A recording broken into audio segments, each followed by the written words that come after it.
open the meeting. This meeting, as always, is being broadcast live and digitally recorded. And as always, we will start with open session. Is anybody here for open session? Hello, Francois. Hello there, how are you? Good, how are you? It's been a long time, right? Oh, yeah. You wanna come on up or you wanna stay right there, wherever you wanna I go? can sit here. Okay. If you don't mind. Not at all. The reason I'm here, I would like to bring up again the fact that planning board met on the 26th of September. I again was not recognized by the chair and as the associate member. I do, however, state that the planning board at that point in time, and it is in the minutes, indicated that there was a motion made to present the problem of the interpretation of the law as it pertains to the appointment of the associate member to the planning board.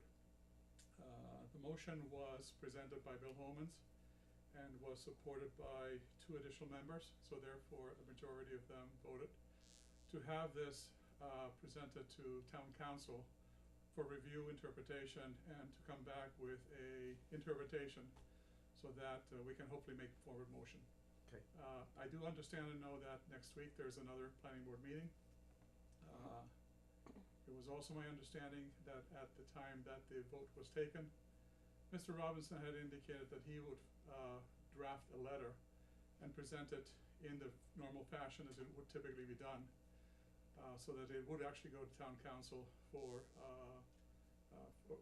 the matter of the interpretation. So whether or not it goes directly to Ryan or through you, then to Ryan.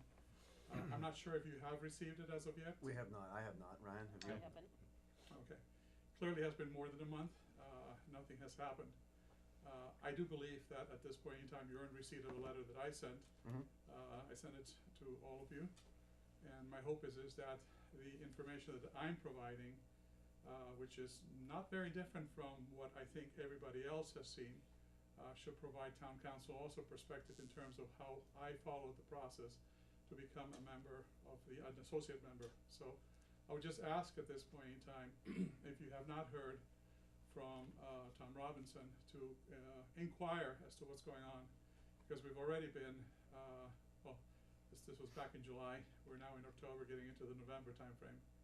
I think it's that the townspeople here deserve an answer and a normal working planning board.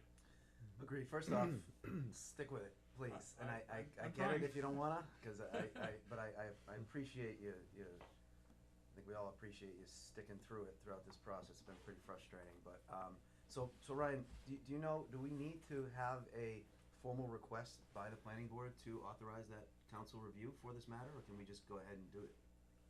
We could go to council. I have asked that they clarify, the planning board, what it is they wanna ask of council, and further, I would say, I think council's gonna tell us that the town should decide who's on its own boards, and I would strongly advise the planning board to figure it out. Yeah. Okay, I don't know if it solves it to have a third party come in and say, this is how the town board should be run. I know it's easier said than done, but this is it's a planning board issue. It sets a bad precedent. But at the same time, the chairman of the planning board is saying that the appointment was illegal, and he's not recognizing it because it was, again, in his own words, illegal. So I think it would be fair to have the town council say that either, the appointment process was illegal and needs to be redone, or it was a legal and valid process. And then what happens after that would be a political issue between the boards. But since that chairman, I think, is again stating that was against the law the way it was done, I would like clarity from the town council if it is against the law or not. Yeah, And if it is against the law, then fine, we deal with it, and if it wasn't, well, then we have other things to deal with internally. I don't think the question to the town council should be, is Francois a valid member? I think, was the appointment process, since it is a Board of Selectmen appointment, was it done legally or not? And that's the rationale that he's using to not recognize Francois. I would agree, and moreover, I think that in the minutes, there are very clear statements and attachments as to Mass General Law, Town of Hubbardston zoning laws, and Town of Hubbardston general bylaws, which I also presented with the cases. And so I think it's important to respect the fact that there are laws which very clearly specify how associate members should be appointed by a town. And I believe that they are clear and that you have followed the process, and there's a basic misunderstanding as to what an appointment means versus a recommendation means. And so those are critical elements. I will state one more thing. I did take the liberty as an individual member to call the Attorney General's office just to get clarity on this here, not to formalize a complaint or anything, but just to get a clarity on this here. And it was their advice, quite frankly, to go to Town's Council and get their interpretation, because of the zoning bylaws that we have and the general law, the general bylaws that existed by the town. And they've been involved in this here and in evaluating that, for them to provide their interpretation. And that's what comes directly from the Attorney General's. Now, I'm telling you this here, if you would like to also speak with the Attorney General's office in Worcester with regards to that, you're more than welcome to do so. But that is certainly something that I took the liberty of doing because I wanted to get clarity, and I'm just conveying that information to you.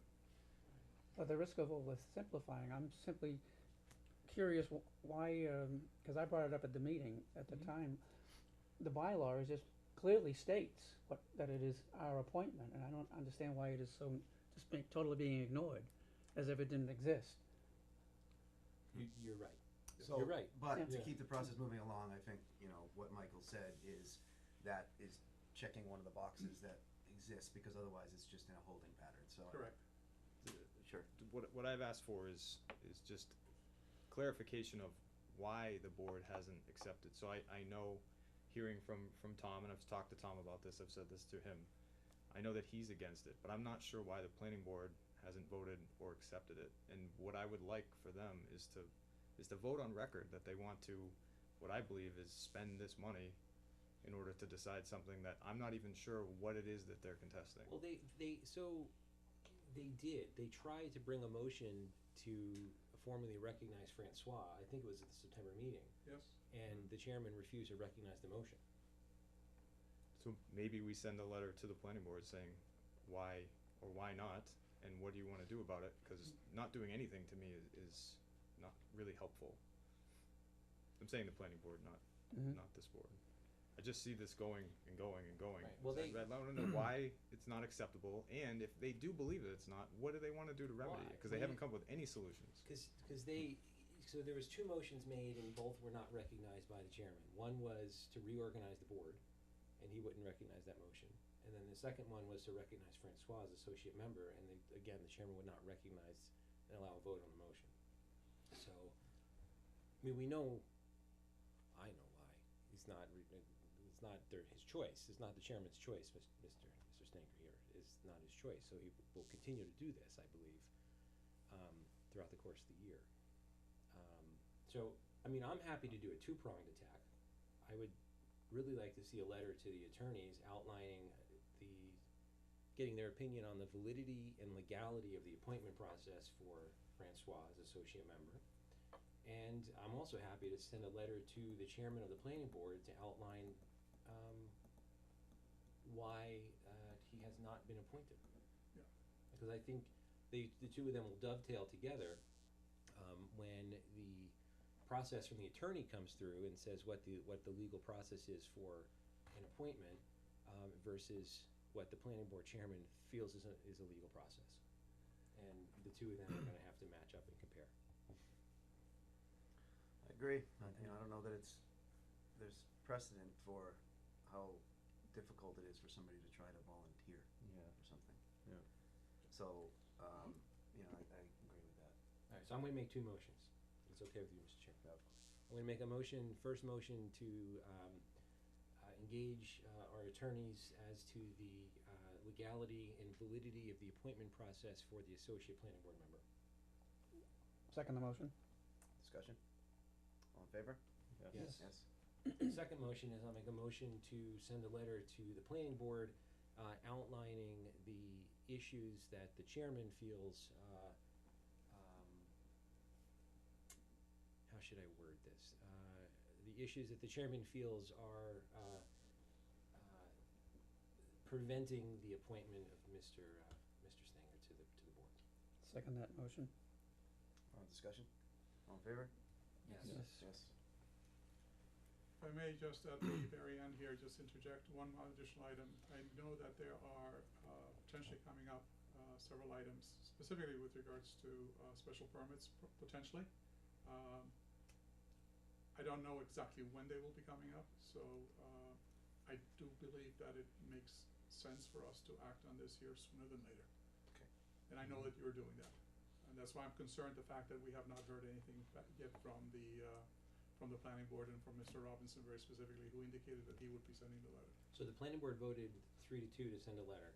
That is And we correct. have not There received was one yet. motion made to recognize me. The motion was denied because the chair stated that the motion was out of order. So he's holding it in check that way. And then secondly, there was therefore a motion to bring this therefore to the town council, and that's where it was approved and a vote for 3-2. And to your point, Francois, if things do come up involving special permits, Pardon me? if things do arise at the planning board meetings for special permits, and he's still not recognizing you, I would recommend that the planning members refuse to take up the issue. Well, that's So that- certainly for the planning board members to make a decision. Mm-hmm. I cannot tell them how to decide, but I do believe that the town itself is at a disadvantage by not having an associate member whose purpose is there I'm totally to help with that. So I'm on in board. violent agreement with you, as they say. Yeah. But it is nonetheless the members of the board's choice as to how they wanna proceed in such an event. Mm-hmm. And thank you for listening to me. Again, thanks for sticking with it. Okay. Anybody else have anything else on this? Hmm? So you'll draft Two letters. 2 letters. No, one don't do that. Okay. I guess. Okay, well, moving on. Yes. Anyone else here for open session? No? I think I've got everything. I just. Okay, so you wanna reorganize this, agenda a little bit to, I would, okay, sounds good. Ms. Carol Whitney's here on behalf of the First Parish Unitarian Church, just asking if she be recognized out of order. I'm just listening to how you explain what's going on with the borrowing to get the CPA funds. So, real quick. I just have to get things in my head, so I figured I'm gonna listen again. Okay, So just some real quick background, especially for those who are hearing this issue for the first time.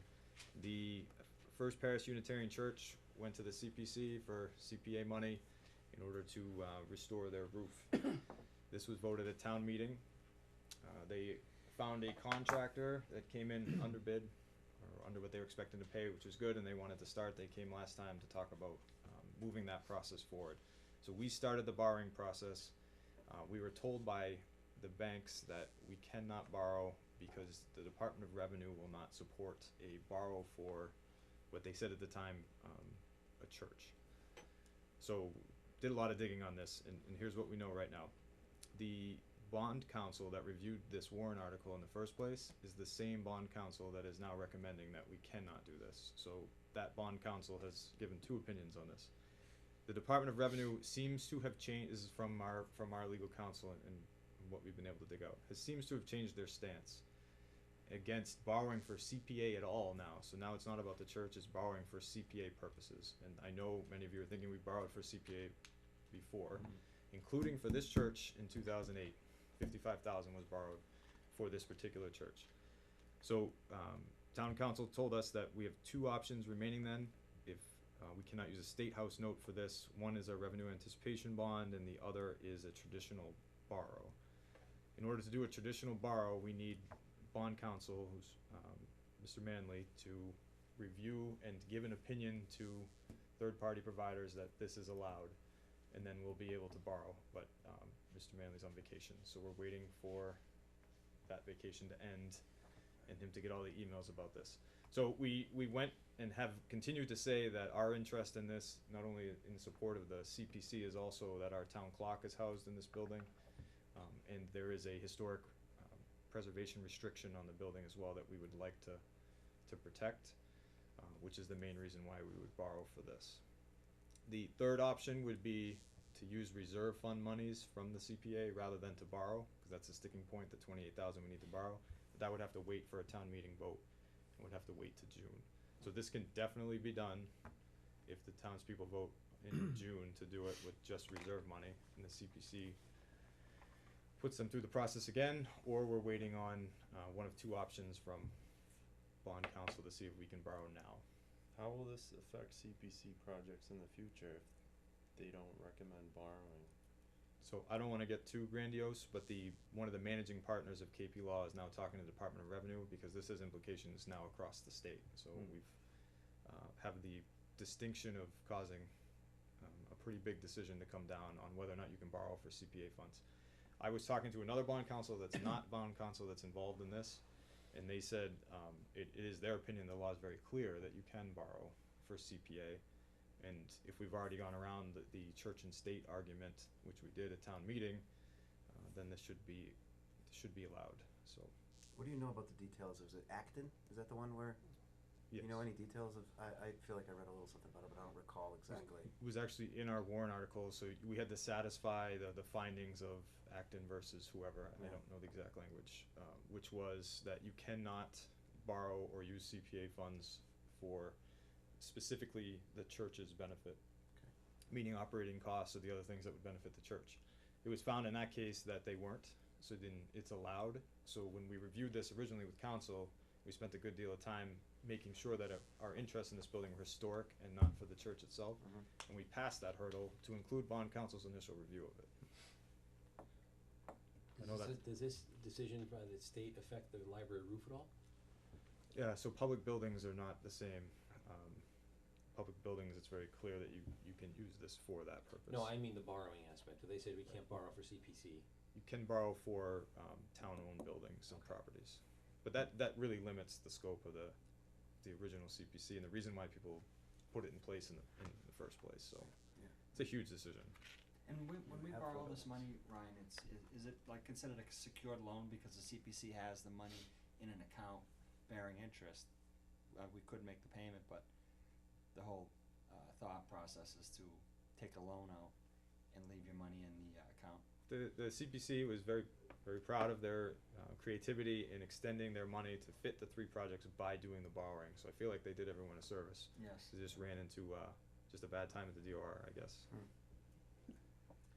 Okay, so next step is we speak to, We're expecting to hear maybe by from the them. end of the week, definitely early next week. If everything's a go, we'll push again with the original timeline, as long as it still matches the construction timeline, or I've been communicating to the church through Ms. Whitney and the CPC, just kinda stuck right now. Okay. Getting unstuck, or at least coming to a conclusion, which worst case will be we vote again in the spring. Right, so do we feel like, it's going to, we're gonna get clear direction? Yes. Okay.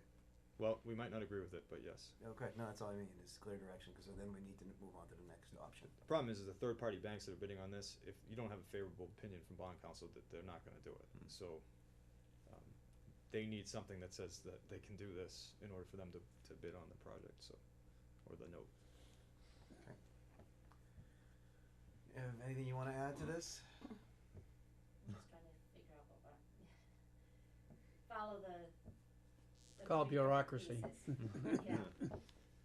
So, just trying to figure out timelines, but we can't even do any timelines No.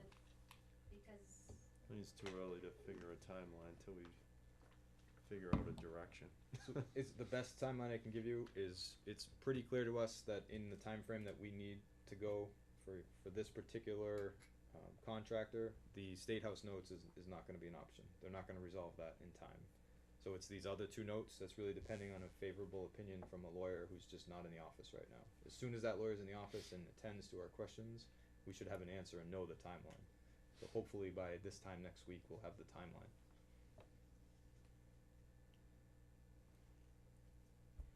okay.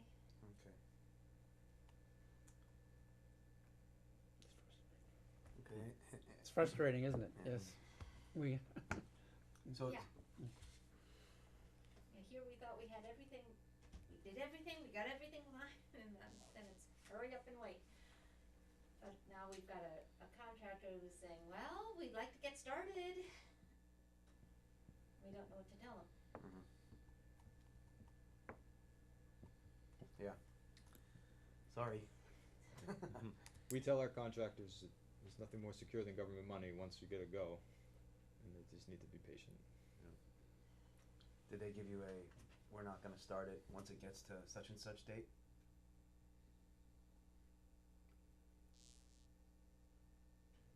Yeah. Like the bid is good for so many days, 60 days, what are they typically, Dan, 60 days or? Yeah, it can be 30, but yeah, typically 60 days. Oh, we got the bid in, on the 9th of October. Okay. October? 10, yeah, 10, October 9th. Well, it's gonna be nothing we can do, the state changed the Yeah. rules at the last minute, so Yeah. Right. that's, Unfortunate. or interpreted the rules differently at the last minute, Interpreted them interpreted differently. So, Okay. All right, we'll stay on it to the best of our ability here. I appreciate that. Just keep staying involved. Now, you said we'd have to go back in June. Is it we've had fall special town meetings. Would we have to wait till June, or could we possibly, if we had to go back to town meeting to get the rest of the funds from on-hand money? We don't have a special town meeting this year, so we would have to wait at this point until June. The notifications and all that sort of stuff to have a fall town meeting would have been having to It's take already place. passed. Yeah. Okay, just ask it. Understood. Good I question. just was informed that maybe we need to ask a question, so Yep. that's what I am You're doing great. trying. A little over my head in some of this, but I'm trying. Okay, thank you, gentlemen. Okay, Thank you. thank you. All right, we'll go back up to the normal order here, so we can stay in order. So up to the announcements. You wanna make a couple of these? So announcements, we are going to be holding a flu clinic on November 7th from 1 to 2. It is free to Hubbardston residents, so they can come in, you don't need to schedule anything, you just come in. If they need to stay a few minutes longer, if they have a line, they will. It's gonna be done out of, Walgreens now. In Gardner, it used to be the Rite Aid, now it's Walgreens. So there was a big demand in town for it, they weren't going to do it, and then they ended up having it done.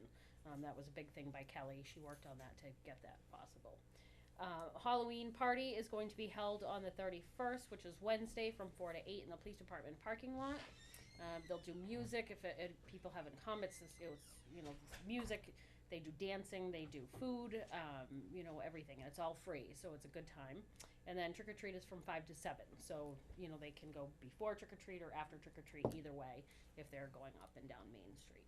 You dressing up Question. again this year? I'm sorry. I asked Michael if he was dressing up Oh. again. I'll try. He was a whoopee cushion last year. Oh, he was. I remember that. It's creative. We will be having a Halloween. Our employees are going to be dressing up on Halloween if they wish to. Okay. So A we'll question see. on the flu clinic. Sure. For clarification, if I'm reading it correctly, it's at the senior center? It is at the Cause you senior made it sound center. like it was at Walgreens. No, it is at the senior center. It is done by Walgreens. Okay, Walgreens is alright. coming out and they're So, doing it here. Thank you. Let So me I just wanna- mention one more thing, it's not on here, but we'll bring it up in future meetings. We've settled on a date for the lighting ceremony, Yes. which is Tuesday, December 4th at 6:30.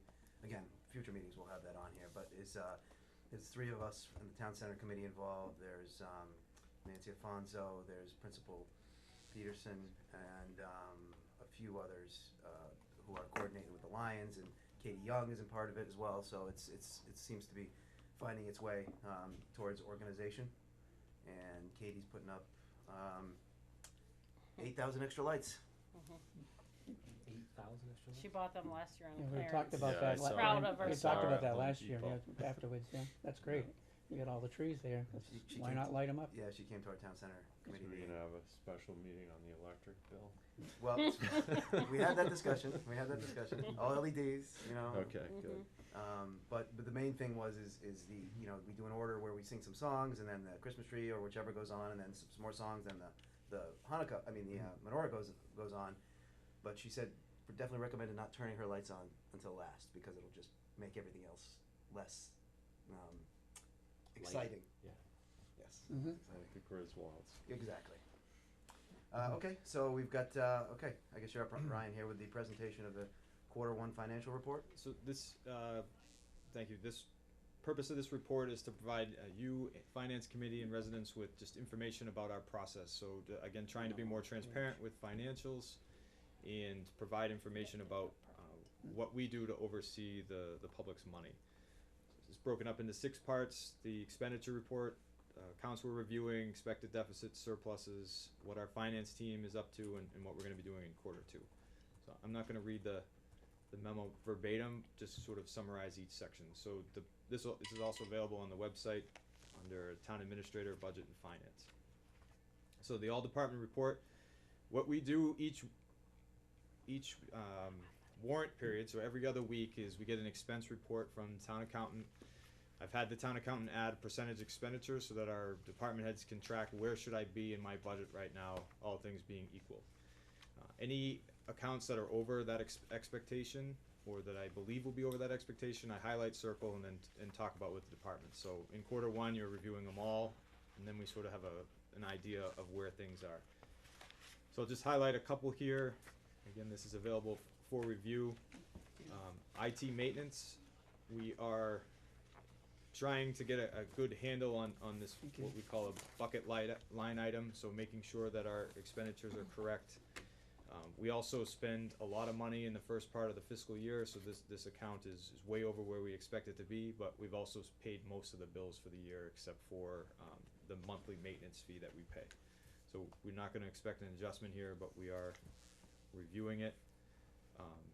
The Selectmen account had a bill that we assigned incorrectly and just moved that over, so you'll see that one's over, but shouldn't be when we fixed it already.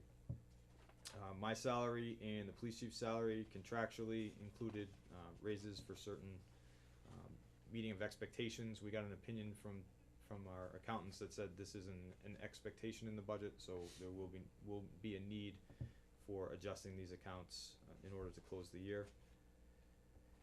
The assessor property update and assessor expenses, they have paid bills ahead. So Can I just, sorry to interrupt, Sure. but should that have been an expectation in the budget? Like, just for future, future use, would we wanna put that in there? And I know it's not guaranteed, cause it's based on a review, but is that something that is it easier to have it in there and just not use it, or is it easier to just do what we're doing here? So I had the same question during budget season and was told that this is the appropriate way to do it. Okay. So not to appropriate money that you might or might not need, but to go for it after. Okay. I had the same exact question. Treasurer collector expense, some of these bills, we've had extra mailings, etc., but we're tracking this budget, we don't expect it to go over. Police chief I talked about. Ambulance lease of space, the fire department rents space. It hasn't raised in 16 years, and we did not account for the first raise that's happened in the 16 years, so we are tracking this budget as a deficit currently. Animal control officer, we've paid the Q2 invoice, so it looks higher than it should be. Dispatcher wage and services the same, but we're also expecting a net gain in this, as I'll talk about later. All of these DPW, recreation, and parks accounts, they do a lot more work in the fall and then a lot more work in the spring, so we expect them to be a little over in the fall, not spend anything in the winter, and then be over again in the spring. We paid the entire Worcester County retirement assessment, which allowed us to get a 1% savings, or about $5,000. So that one looks like it's at its capacity, and insurance is paid in Q1 in full. So those are the accounts if we review, which is attached to this memo, the expenditure sheet that is over the expected percentage. Accounts under review, IT maintenance we talked about. We're also upgrading our software thanks to a community compact grant, so we're making sure that we understand this budget for next year and what's needed to fund software, and we've done a good job of removing capital from this budget, putting it in the capital plan. So do we expect with sort of an upgrade in our systems there to be more or less IT maintenance? So we're adding software that has a higher annual cost, so I also think that some things are in there inappropriately, so I think it's gonna wash. I honestly think we'll be a little less, but can't say for sure yet, as long as capital is removed, cause capital was sort of chunked in there in a way that I didn't think was appropriate. And then police wages, this account's under observation. We're having difficulty getting part-time officers to take shifts, and that's resulting in increased overtime. It's something we're attacking and trying to manage. but enticing part-time officers is, it's a problem across the region, and something that we haven't been successful with so far. So we're not over budget yet, but we're monitoring that and just trying to be as honest and transparent as possible. Is that basically a union issue though? For, as far as the enticement, wouldn't that, is it money? That basically that they're, you know, shying away from, that they It don't is. think they're getting paid enough in that sense? So the purpose of having a part-time officer is to cover the more expensive overtime Mhm. shifts, but you can't make them. But for the pay for the part-time officer, is that a union, It is, and we gave significant raises and We put did, in okay, bonuses yep. to try and entice, and still haven't had a lot of success. I don't know if it's because of the time of year, but mhm, I know the chief's done 13 budgets here, and he's concerned, and I'm relaying that Okay. concern to you. thank you. We're looking at different options for next year. We're all over it, as they say. Expected deficits, those are listed here: the town administrator's salary, police chief's salary, and the ambulance lease of space. So the total deficit is, right now, is we're expecting is 5,500. Surpluses, pending a regional agreement with Gardner or some other arrangement, we expect the building inspector salary line item to have a surplus. Dispatcher wages and services, adding another town to this assessment is gonna have a surplus, and then the Quabbin school spending that went down with the chapter 70 realization, about 23,000, also gonna be a surplus. So between the deficits and the surplus, we're well into the surplus side. Finance team activities, this is a group of us that meet. We try and meet about once a month to track financials. We're closing out FY18 right now, expected to do that within the next week. Publishing our tax rate schedule, you'll see that coming before you in a month or two. Preparing our tax rate submissions to the Department of Revenue, and then we've completed policy reviews, which we have for you tonight, on capital planning, CPA, debt management, finance team management, reserve fund policies. And then we are reviewing another 30 financial policies in quarter two. We've actually completed the first draft already. In quarter two, we're gonna close FY18, set the tax rate, project 20 revenues, publish the financial forecast. Both revenues and financial forecasts are at 90% solution right now. And then the first draft of the capital plan is complete. They're prioritizing it right now. There'll be a first draft for you around December, and then a presentation on it in January. For the fiscal year 20 capital plan. Fiscal 20 to 24, yep. Okay, so, alright. So it'll be 5 years. And again, this is their recommendation, and then of course we'll have to meet, tweak, and hopefully re-engage a capital improvement planning committee. And then, so for this report, this is the first one. Obviously, it's something, I don't believe in doing things for no reason, so I think this provides some tracking and transparency and understanding where we are for the budget season. But I'd also like to add revolving account reviews, special fund reviews. We're tracking employee accruals more closely now, and then progress on the FY20 budget will come up in quarter two. And then the rest of the report is the actual expenditure report, which is public document. Okay, thanks. Appreciate the update. Any suggestions, questions on that? I don't think so. There's nothing that seems too scary right now. No. We're in good shape. The department heads are doing a good job managing and communicating with me. And we thoroughly went through the budget last year, so there's always going to be things, but we're tracking them and hopefully dealing with them as they come up. Okay, moving along, under number 4, new business, we have the financial management policy review. So these policies were in your packet and are available.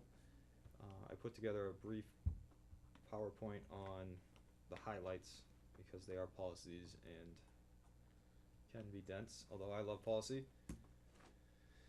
So the financial reserves policy, so what this policy is doing is setting the parameters for using our reserve monies and setting some targets that we can do to help decision-making processes. As you remember last year, you instructed me as one of the goals was to improve I'll just use a term, the messiness of the process at the end of the year. So setting these targets and these expectations ahead of time help us to sort of shape the budget for decisions. So some parameters, and these are parameters, they can be adjusted at any time, but this is the recommendation to you, as also recommended by the Finance Committee, to target a 5% stabilization balance, a 1% municipal stabilization balance, 3 to 5% generation of free cash each year, 0.5% in our FinCom reserve, maintaining 2 to 3% in our operating budget, and spending 5 to 6% in our capital budget. So just to put these into context, right now our stabilization is about 3.7% of the budget, so we would need a little bit of investment to hit that 5. 5 is DOR best practice, 3 to 5 is good, so we're in good shape, but we could get a little bit better. Our municipal stabilization, this is spent on capital. This, 1% is the recommended amount to keep in case you don't have free cash for next year. We're at about 1.5% right now, so we actually have some money in that to use if we wanted to. Free cash, last year we had $495 going into the annual town meeting. That's about 5% of the operating budget, so we're generating the right amount. We'll see where we come in. We should have that number soon. FinCom reserve, this would be about 45,000. We've currently budgeted 35,000, so we're really close. Good thing about FinCom reserve is with the type of budget constraints we're putting in, that can also be a free cash generator while also serving as a contingency. Pretty common practice. Debt, we're leveraged at about 3% right now. You don't want to go, let's say, crazy with debt, but you also don't want to drop off. You want to make it part of your operating budget. So 3% is about right. It's about 270,000. And then capital, we're currently spending annually. Collins Center said they do a lot of these, that Hubbardson does a good job investing in capital. We're investing about 6%. So I'll have these targets included in the budget presentation for you, pending your approval of this policy. When it says capital plus debt, does that mean capital plus a negative debt? That's, so capital is, we use debt for capital. So let's say we are at 3%. So then our target would be 2 or 3% on top of that for capital, pay as you go as they call it, or using free cash. Pretty standard again. I'm not reinventing any wheels here, just solidifying it policy. In terms of capital planning, this is another policy in your packet. So this defines what is a capital need. It's something that is more than $10,000 with more than 3 years of useful life. Encouraging our departments to think about capital not next year but 5 to 10 years out. So consistently updating a 5-year plan.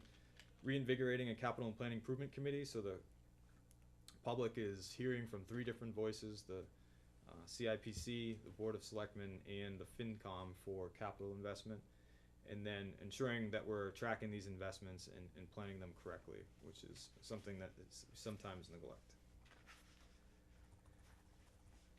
CPA, this is a real high-level policy. This is right out of the book from the state, just solidifying the CPC and their procedures, and then it should be further refined by the CPC. We've already sent it to them to do that. Basically, avoiding what we saw tonight, which is, how do we get our money? This should be a process that can be passed on from volunteer to volunteer. Debt management, this defines the parameters and provisions are what we govern debt management with, defines what we can use debt for, what can be bonded, what are the term limits in application, how to ensure the highest possible bond rating, and hold employees accountable for tracking and reporting debt. This is just, again, a high-level policy saying this is who we are as a town and what we want to do with debt, both using it to leverage larger projects and not abusing it and getting ourselves in trouble. And then the finance team policy, this formalizes our town's finance team, names the participants and the meeting frequency. We're formalizing, and we'll have this for you, a financial calendar and checklist to make sure that we're hitting everything and submitting everything well ahead of schedule. This adds depth to our financial decision making, helps me help you in terms of decision making processes, and also cross trains our employees so that they can not only get better at their jobs but progress in their careers if that's what they want. Okay, sounds good. Anyone have any questions on this?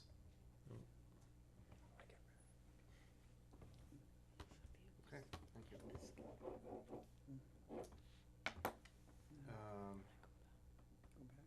So that brings us into related item of fiscal year 20 select board budget goals. Agenda. Yes. So in your packets I included some of my goals and also examples from other communities. And essentially, I'm looking for input from the board, and have done the same with the finance committee, about how to tell departments to construct their budgets, and in turn how I can construct mine. So examples of this could be, we need to slash and burn the entire budget, to level fund it, to we want services to increase in this town, so we wanna see the budget double, which would make my job really easy if you made that a goal. So we're just looking for some, and it can be high level or just some guidance, again, doesn't have to be tonight, on how you want us to shape the budget for presentation, so that we can do our best to meet that parameters when it's presented to you and there is less surprises.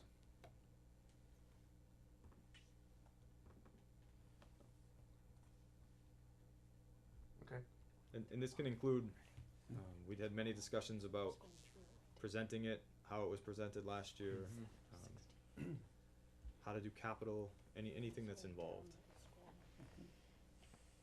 One thing someone told me last year is they wanted to see actuals versus appropriated in terms of seeing the difference from year to year, so anything from that type of presentation goal to we want the budget to stay at 2%, 3%, 4%, whatever.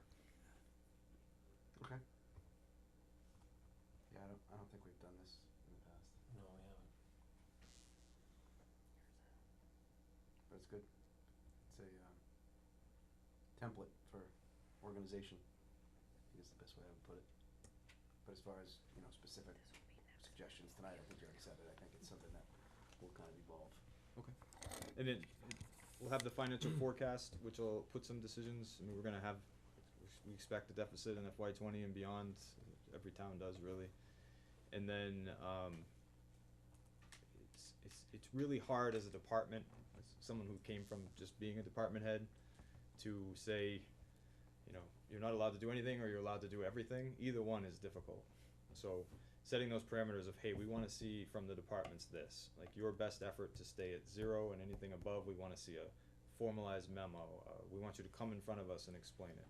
Any of those, that type of guidance can help the departments construct a better budget, rather than just giving you a sheet and saying, fill this out. You get what you asked for, so they'll ask for whatever. I just feel like it's easier. The conversations are always difficult. It's easier if we set some expectations up front.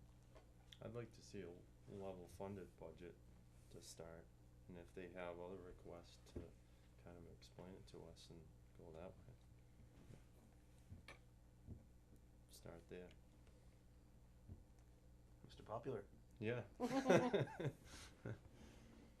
No, I would agree. I think a level funded, we haven't done that. No. So just level fund, and any other additional monies needed, we can explain why and what, and other than contractual increases. Build from there, Yep. with what we have. And just so the public understands that there's a lot of contractual and necessary Oh, yeah. increases. Right. So Yeah. level fund doesn't mean like, Zero across the Right. board, right, it's it means impossible. where you can, you. Right, exactly. I mean, I know for many years the finance committee was suggesting zero-based budgeting, different departments in different years. So this year we do DPW as a zero-based budget, and then next year we do fire, and next year we do something else. And I don't know if that would be reasonable to do with, like, pick a department and just go from there. I mean, that a lot of times does uncover some, not that our department budgets are out of hand in any way, it's pretty lean, but it does uncover some things that maybe we don't need. It does, it's a little tricky though, because then it depends on where you are with maybe your union negotiation Right. cycle, right? So there are some factors in there that you gotta consider. But we did just finish all the union negotiations too, so. Well, we have fire in 20. Right. So we have fire coming up this spring.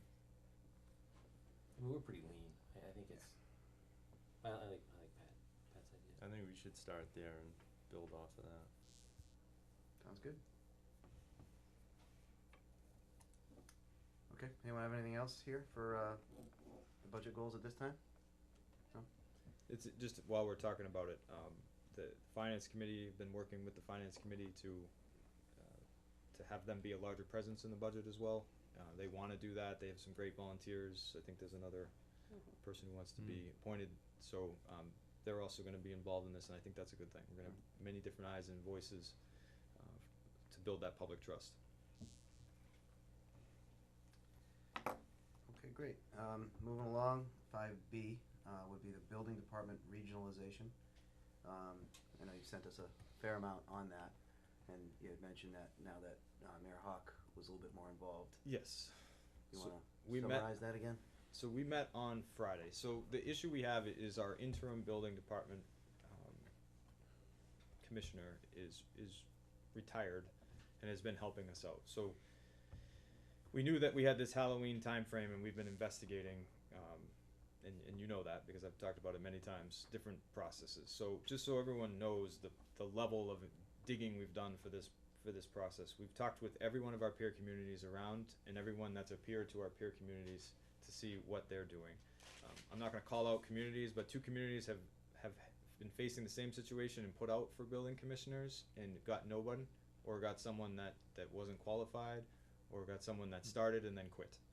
So there is not a lot of building commissioners out there.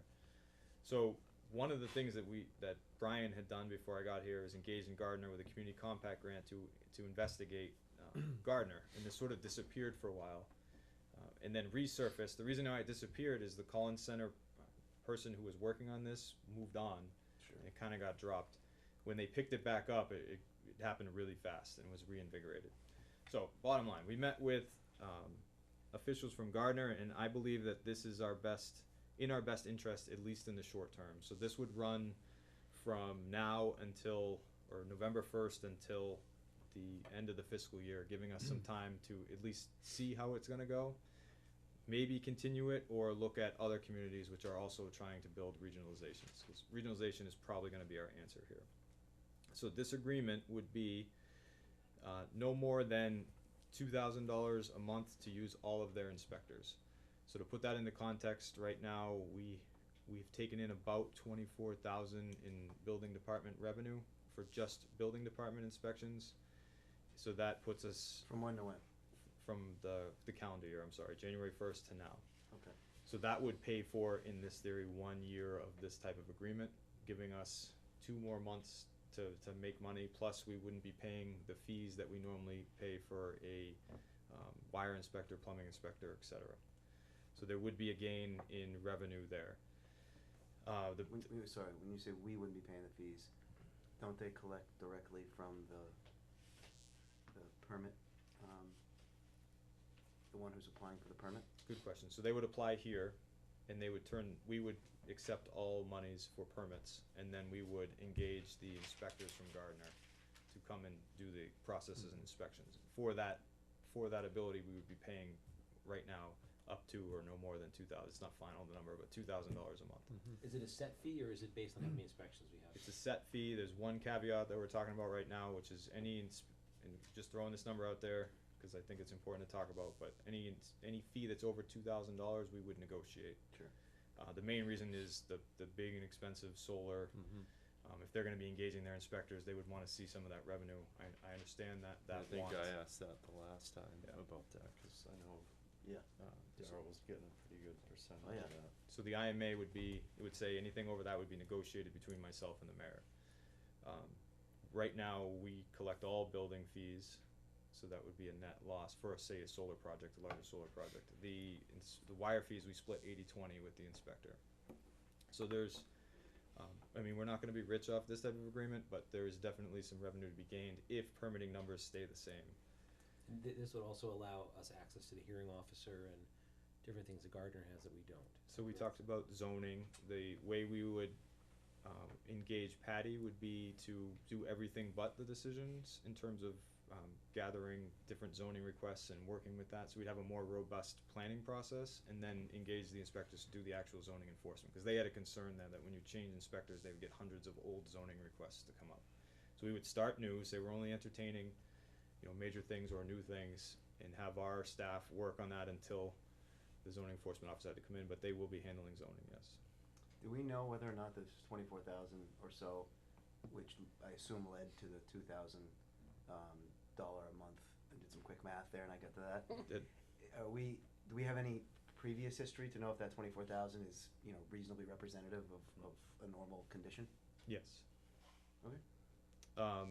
So that is the agreement in a year's time frame. So this particular agreement would get us from November 1 until June 30th for $2,000 a month, but $8,000 that's going to be paid by the Collins Center as part of the grant. So it would be, we'd be essentially testing this regionalization for $1,000 a month for the rest of the year, and then that number we would adjust. So if we're killing it and making a ton of revenue, we'd obviously want to invest more to keep Gardner. If it's going the other way, then we wouldn't engage Gardner for as much money. So we'll be renegotiating this in the spring, depending on the numbers. So that's why I think it's a good deal for us. It's sort of a test pilot case and couldn't allows agree us. more, yeah. Other issues, there's still a couple things that the mayor and I are gonna meet about this week to finalize, and sign this. And then I know everyone's thinking, well, what do we do? Cause November 1st is in 2 days. So Rich has agreed to stay on for as long as necessary to ease this in, as long as I'm in a good faith effort trying to get it done. I've also talked to Gardner about maybe starting this on December 1 or November 15th now that we have the parameters of a deal. So, we'll have a transition period to train. Sounds like he's been pretty accommodating. I think he probably deserves a little letter or something from us of appreciation when the process sort of completes. Yes, he's really helped out the town. Yeah. Is an understatement. He did march in the parade though. I got a Vietnam vet to come out and be celebrated, so Alright. we paid him back there. Okay, we got the Borrego, once again, the Borrego Solar Pilot Agreement discussion, and this has to do with the way that the monies are transferred to the town. So you've made some options for us, or some potential options. You wanna go through those? So as we discussed in our last meeting, there's a few different options.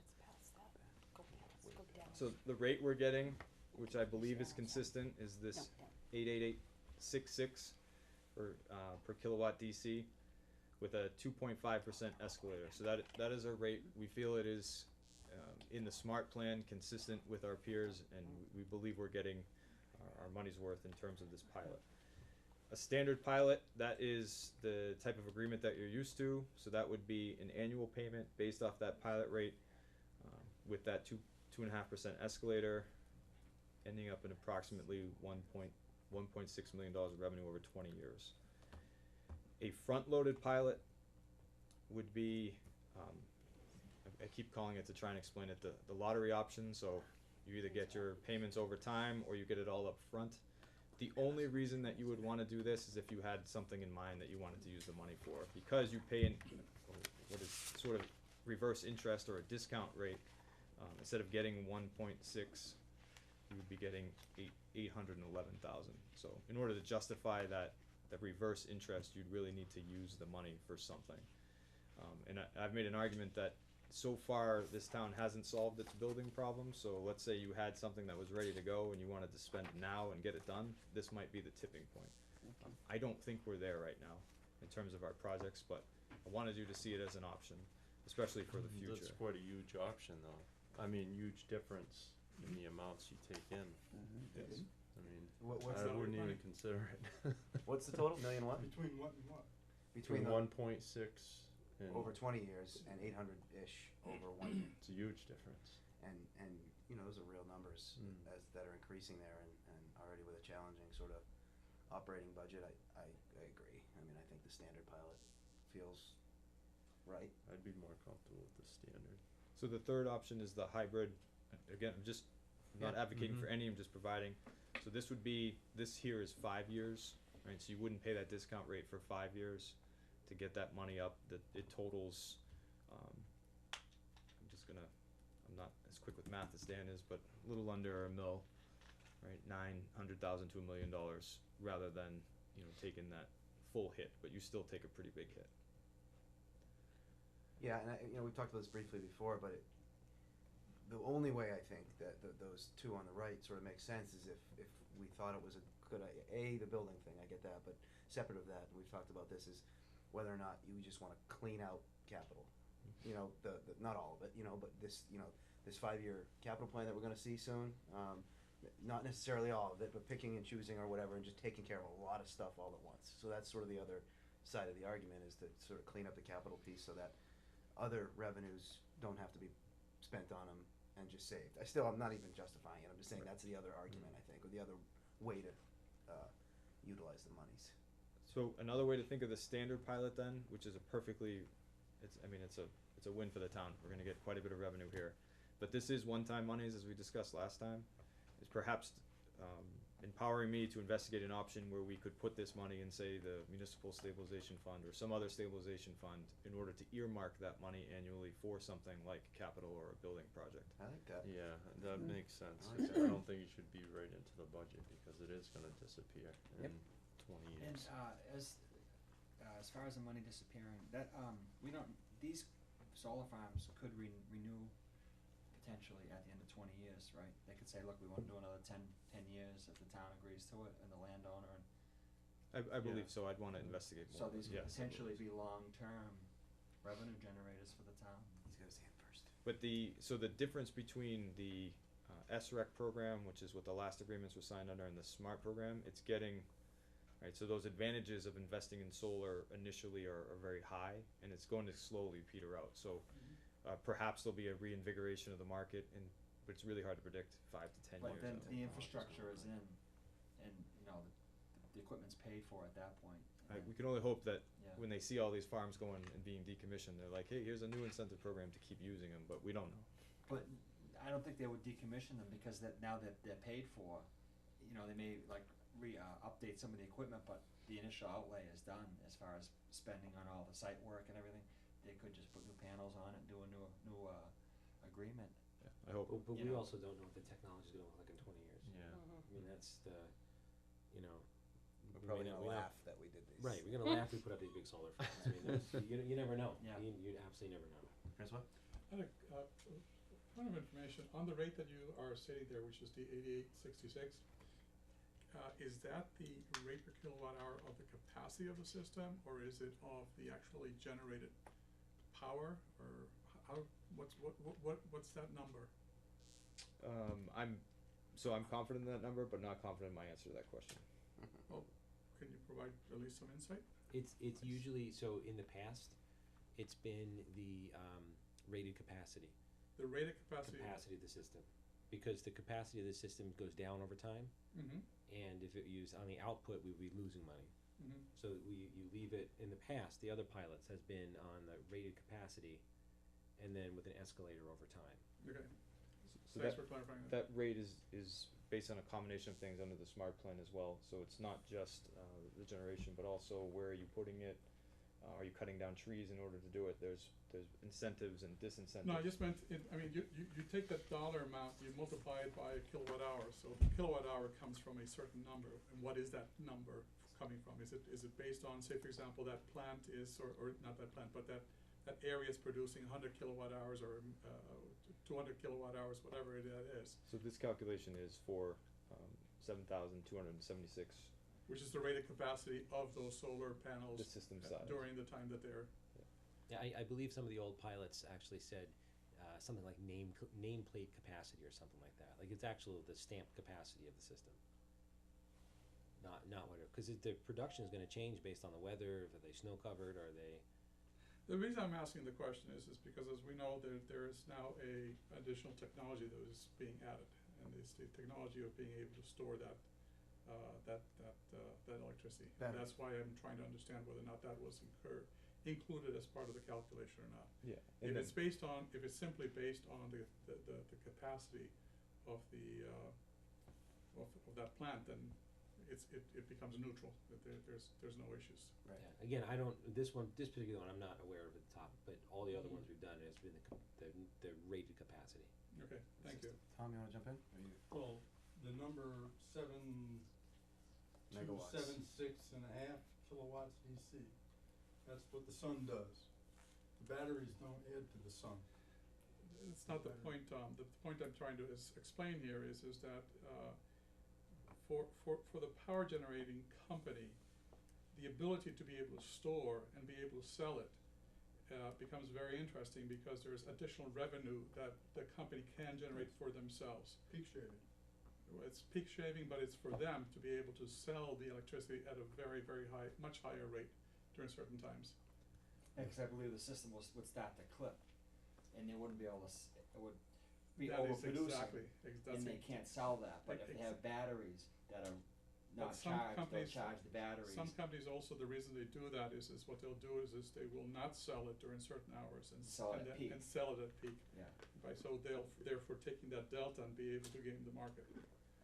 That's exactly, I believe, what they're gonna be doing. Well, it's also because it's clipping, meaning the system is maxed out and they can't take it on, the wires can't take anymore, so it just would get wasted.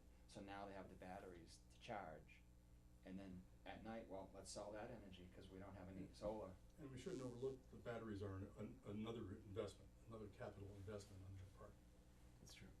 I love it that Jamie's become our solar. Ever since he got a panel in his yard. So, it's important for the board and the public that, these numbers were generated by our assessing office, who Diane does, dozens of these in the areas, compared to others in the areas, compared our contracts.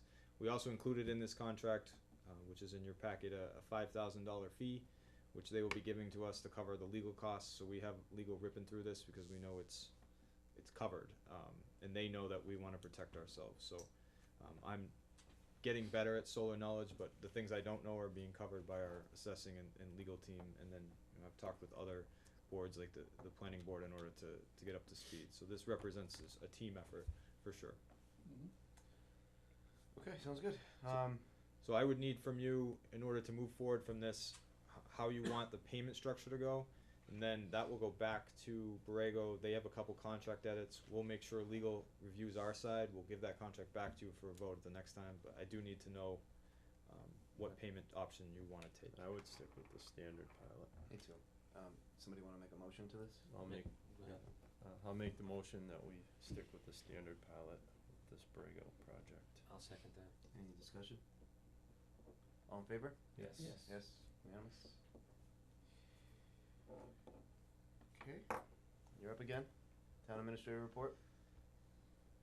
What's favorite part of the meeting? Second,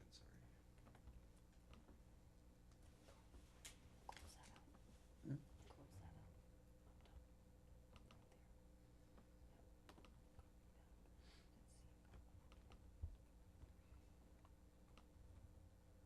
Just calling it up here. Mhm. So at our last meeting, Up.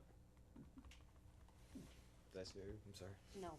No, I'm just No, having the a lot of computer trouble. scared him. You got Having a lot He's of having a trouble. little trouble today. You got- Last time we were good. You got Today- excited about the IT grant. So I mentioned that Right we were there. awarded an IT grant. And you can Edgar, We applied for the community compact grant this year. It resulted in $28,500 for our town information technology needs. So we're gonna use this to upgrade our vision software in the assessing department and our server so they can handle that power. Our building department to modernize and to move more towards online permitting and reporting. In public works, we're looking at investing in some pavement management software to beef up our annual pavement plans and tracking. And also our fleet and inventory, so we can give better reports to our capital. Yeah, no, this is a great grant. Does this grant include the potential for utilization of some of the funds for training? Included in all the estimates were training for those so Okay. this covers the one-time costs, and training was included in that. Okay.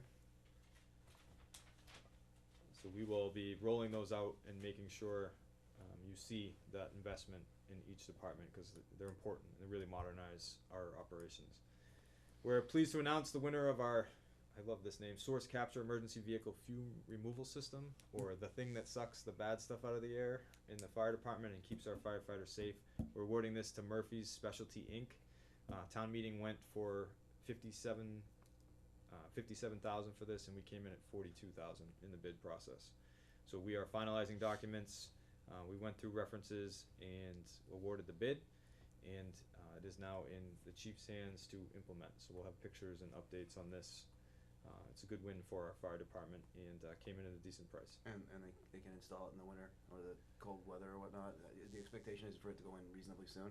We're hoping to get it in by Christmas, hopefully, Yeah. or at least started. It is a public construction, so it does take a little bit of time, but we'll get through it.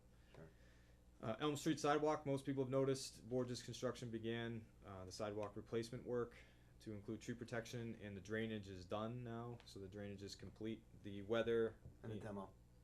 and the demo. Hmm. The weather kind of prohibited work this week, so they're taking a week off, and then they'll start the installation of sidewalk next week, the week of November 5th.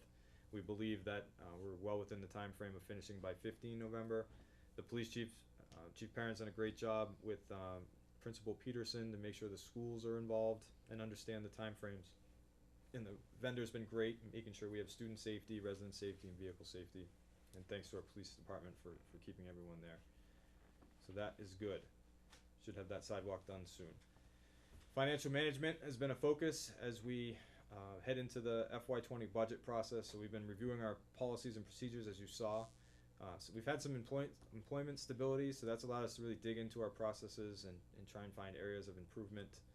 A real important initial focus was reining in employee accruals.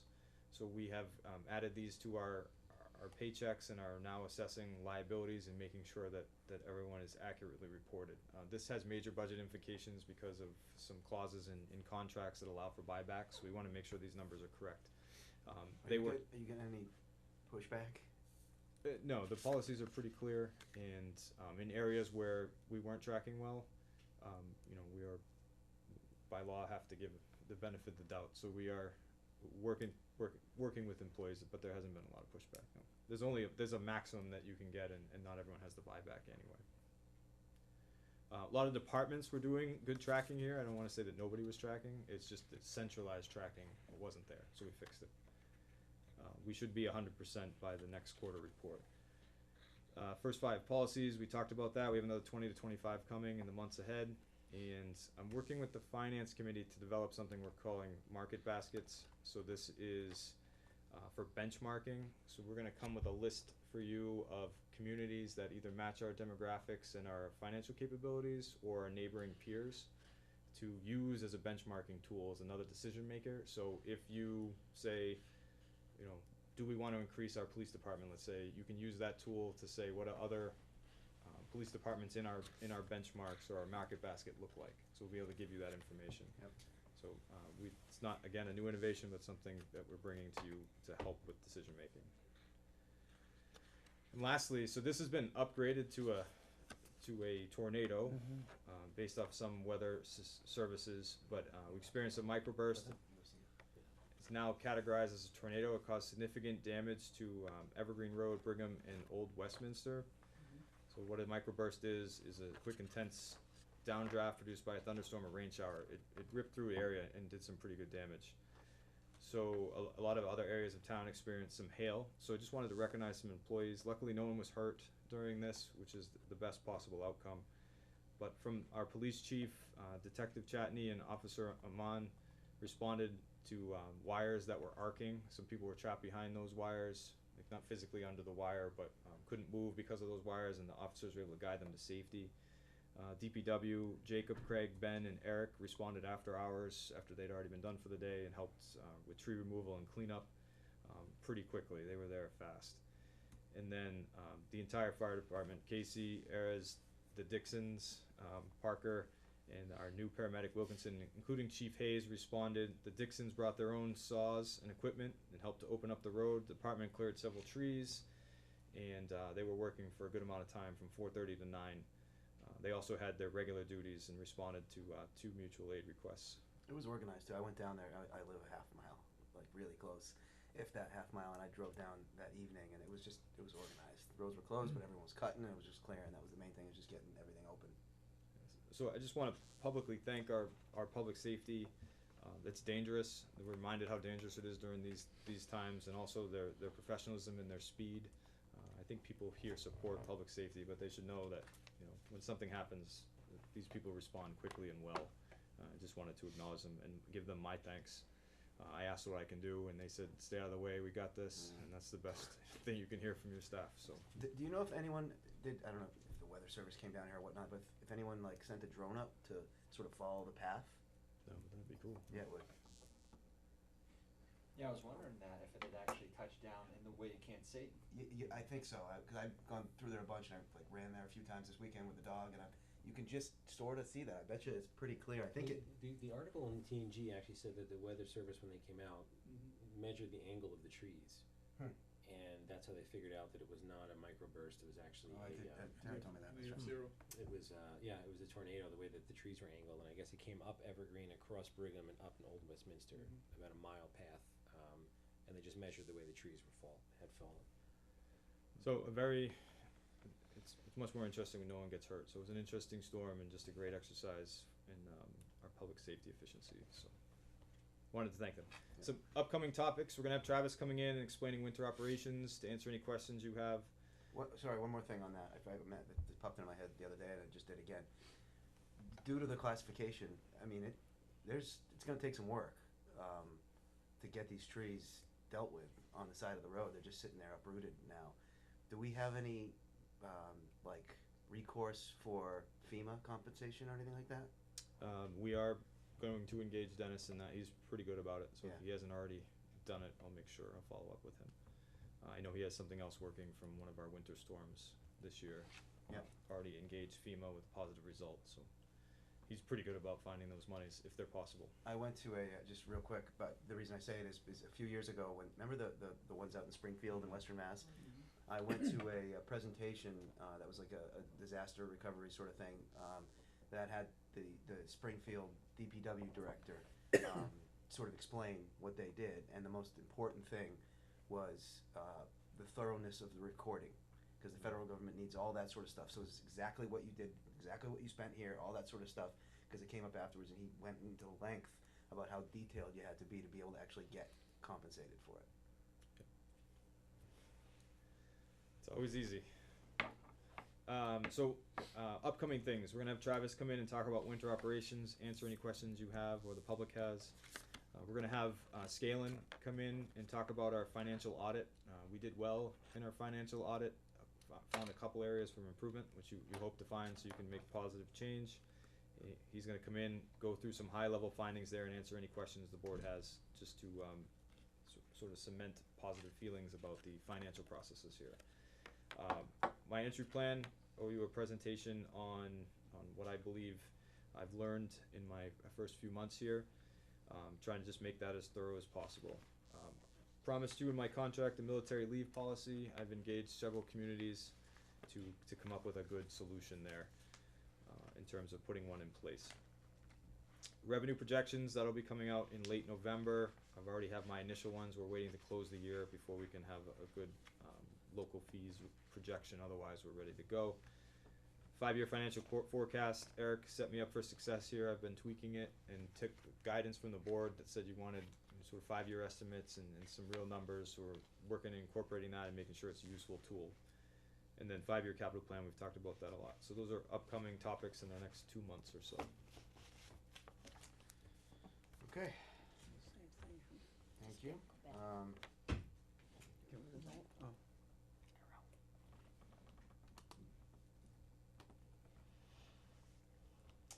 So, yeah, back to my screen. We're at some wage authorizations here for Mitchell Mabarty in the fire department and James Arias for the fire department as well. Mitchell is fire department. He recently made paramedic, so that is the reason for his increase. And then James Arias, it's anniversary, so that is per the contract. So I'll make a motion to approve the wage authorizations as presented.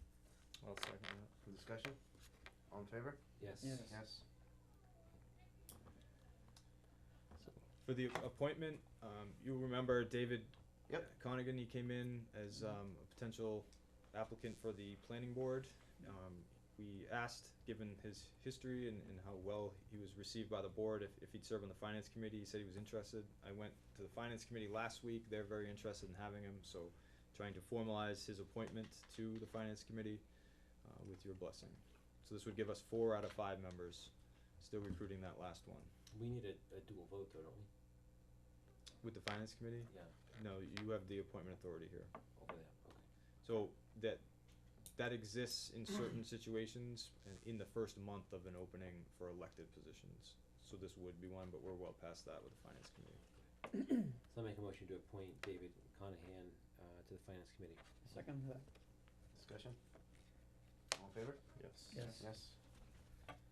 Okay, committee updates, this will be quick. QEMP task force, so I guess it's related, and we've already had one joint meeting, and there's a second joint meeting on November 15th, I think. Yes. That's Mhm. maybe 6:30 at no, It's at at the the town town hall, the hall. Braintree Town Hall. Yeah. So this is all 5 select boards with a quorum, as well as task force members and school administration, to discuss the potential closure and or consolidation of schools. This was specifically to New Braintree at this time.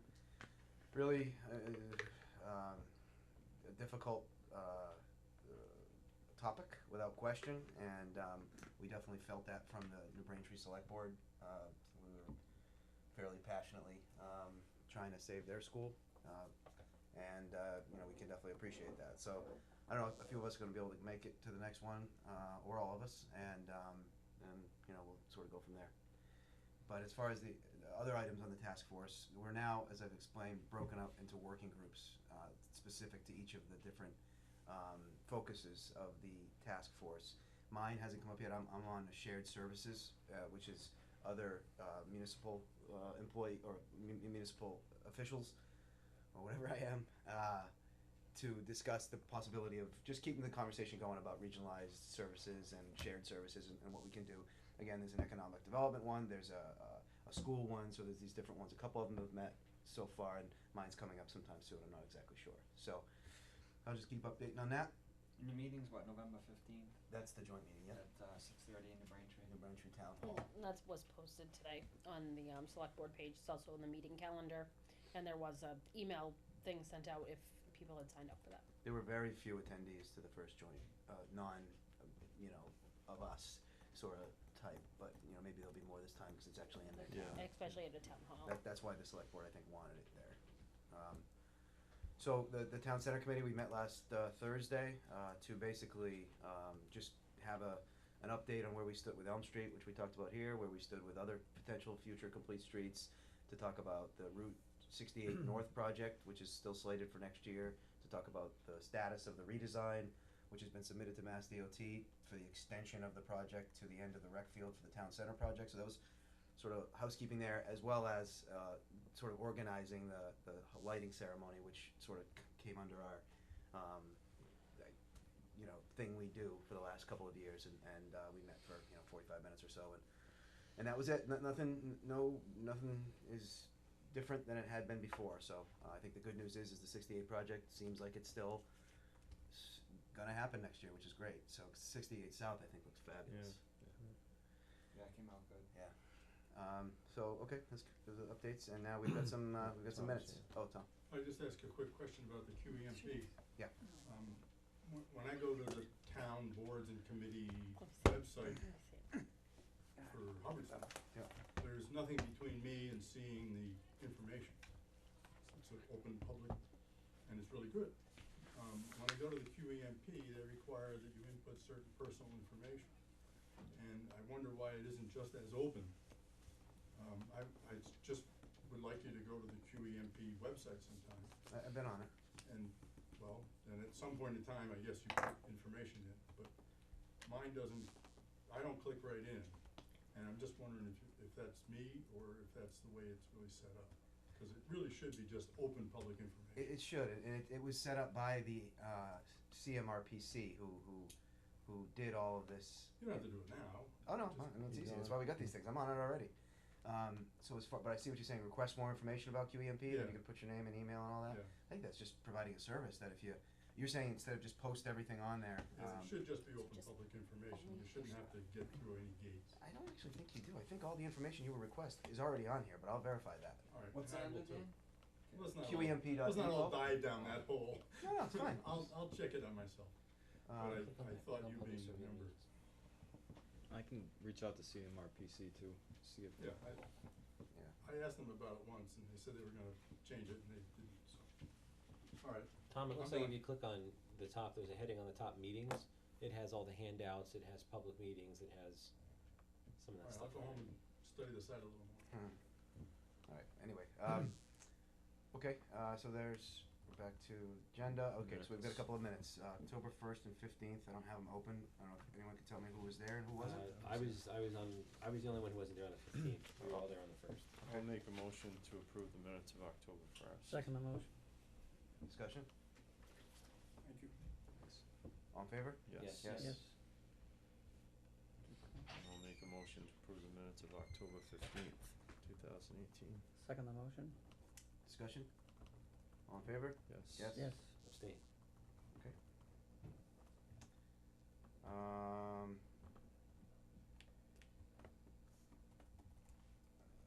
So, are there any matters not reasonably anticipated by the chair that have come up tonight that you think are important to discuss now? Yes. I just wanna say what a great job they did down at Rieta for the haunted hayride, Oh, the the Lions big- Club and all the big kids turnout. and Katie and everybody, Nice. it was a good time. Was it a good turnout for the Lions, Pat? Yeah, they actually did very well. I Good. think it was the best year so far. Good. So they're looking for skits though for next year. It's hard to get skits. Yeah. So What was the weather like? it when was you were actually Cold. pretty good. there? That's It was Cold. good. cold, but that drives it, right? Yeah, The no, sloppy years are. I was They got lucky. But it's just me, I'm not. You mean Amy's wasn't scary enough? Yeah, that was good. Did she have a voice? No, she couldn't talk that night. It was Screaming fun. at everybody. Okay, so we are at public press question and answer. Anything from you? I'm not the press yet. You are the public though. Anything you wanna bring up here? Nope, I think I covered everything, thank Okay. you. Alright, well, I guess we'll, Make a motion to adjourn. Second the motion. discussion? All in favor? We adjourn at 7:50. Yes. What I don't understand is last time, all I had to do was hit that and it kept I don't know what going you did right in today. a row.